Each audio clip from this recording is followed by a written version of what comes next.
Because I think I never criticize the people who voted for Donald Trump. I never insult their intelligence. I think they're honorable fellow Americans. And for you to insult the intelligence of people who voted for Mamdani, not their intelligence, anti-American. The education. It's anti-American. And I condemn Secretary Clinton when she used deplorables. And you are basically saying that people who voted for Mamdani are stupid. Shame on you. No, I'm not saying. You should apologize. I will not apologize because I'm absolutely right. Let's cut out the middleman. Why should I debate Donald Trump's puppet when I could debate Donald Trump himself? If Donald Trump is serious about this, he should come to New York City. We can have as many debates as he wants about why he is cutting SNAP benefits for hungry New Yorkers just to fund tax cuts for his billionaire donors. I would watch that. It's time we talk about Zohran Mamdani on Code Blue in America, only on OGM News. Now this guy, he knows how to poke the bear.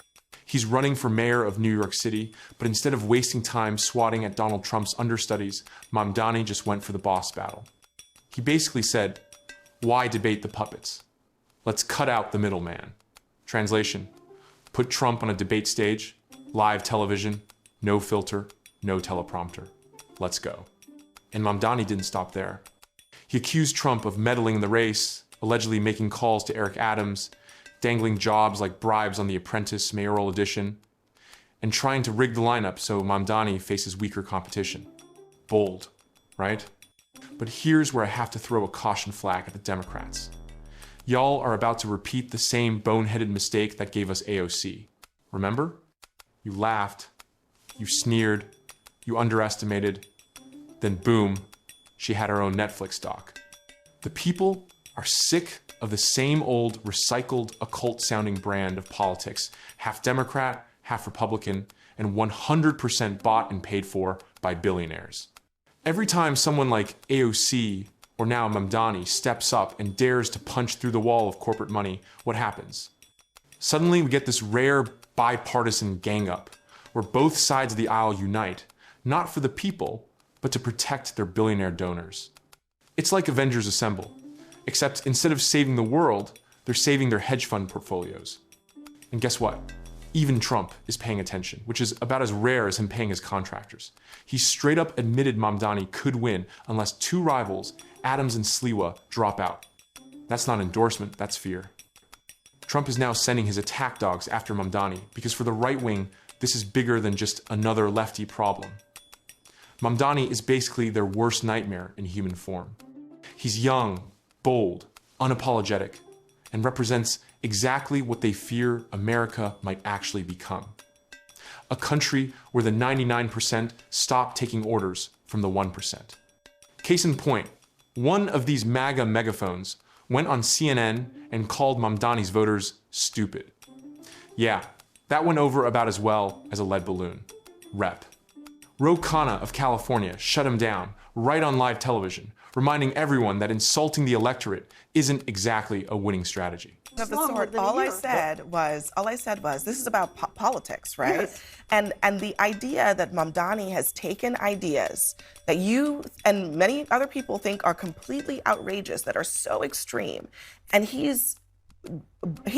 went from nobody knows who this guy is to being the probable next mayor of the city is something that only a few people do. And one of the people who did that type of thing was Donald Trump. That's my point. Very perceptive to point that out. But I would say also that the rise of Mamdani in this primary reflects two things.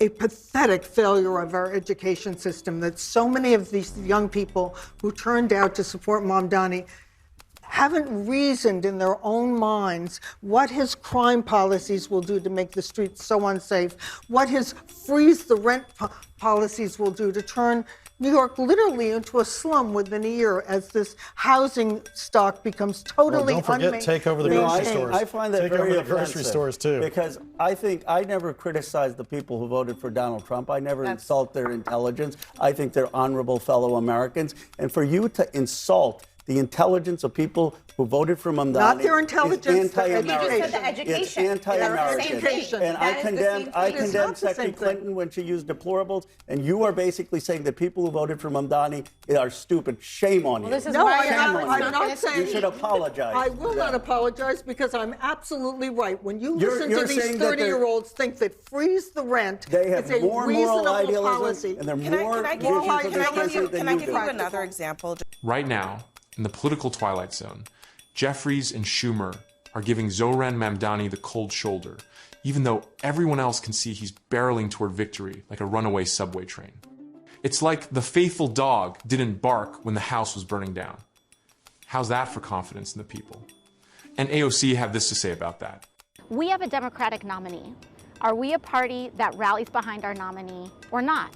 And I believe, as a person who has rallied, I supported Joe Biden when he was the nominee. He was not my preferred candidate in the primary. I, of course, supported Vice President Harris for the presidency because I am a Democrat. And what we do is that we use our primaries to settle our differences, and once we have a nominee, we rally behind that nominee.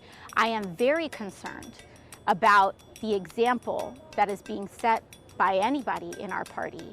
I believe that we must set the example of supporting the party's nominee because it complicates, if an individual doesn't want to support the party's nominee now, it complicates their ability to ask voters to support any nominee later, whether that is mayoral, presidential, what have you. And so I think for the good of the party, we must put our differences aside and support our party's nominee. It sounds as though you are frustrated, though, with Jeffries and Schumer for not publicly making a position on this yet. No, I mean, I think that this isn't about personalities, right? I think that we're in a moment of a Trump administration. The stakes are high, and I want, of course, to see our party come together and stick together despite our differences. And that's how I feel about the matter. Now here's my advice to the Democrats. If you still don't get it, if you think people are just going to keep voting for the same old recycled politicians dripping with greed and worm brain logic, you're in for a rude awakening. Voters are desperate for something else. They don't care if it's a Muslim, a Christian, white, black, yellow, or polka dotted. They just want someone who's not for sale and who's willing to fix this mess. And let's be honest, look at current Mayor Eric Adams. The man's been dogged by corruption scandals, and now, allegedly, he's sliding into the role of one of Trump's puppets. That's the great reveal, folks. After all the talk, the big tough mayor turns out to be just another marionette dangling from billionaire strings. Let's not forget, outside of the MAGA worm brain bubble, most Americans know this fight isn't about us versus them in a culture war. It's the 99% versus the 1%. If there's a country to take back, folks, it's from the greedy handful holding the rest of us hostage. And that is the cold truth on Cold Blue in America, only on OGM News. I am Dami. See you again soon.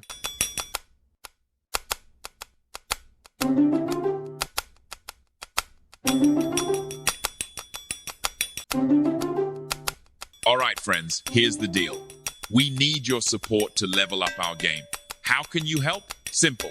Like, share, and drop a comment. Shower us with your love, your applause, or even your brutally honest displeasure. We can take it, we promise. Your feedback fuels us, even if it stings a little. And before you dash off, go ahead and smash that subscribe button on YouTube. Follow us everywhere: Facebook, TikTok, Twitter, Instagram. Heck, if you're feeling retro, send us a carrier pigeon or a smoke signal. Stay awesome, stay witty, and we'll see you next time.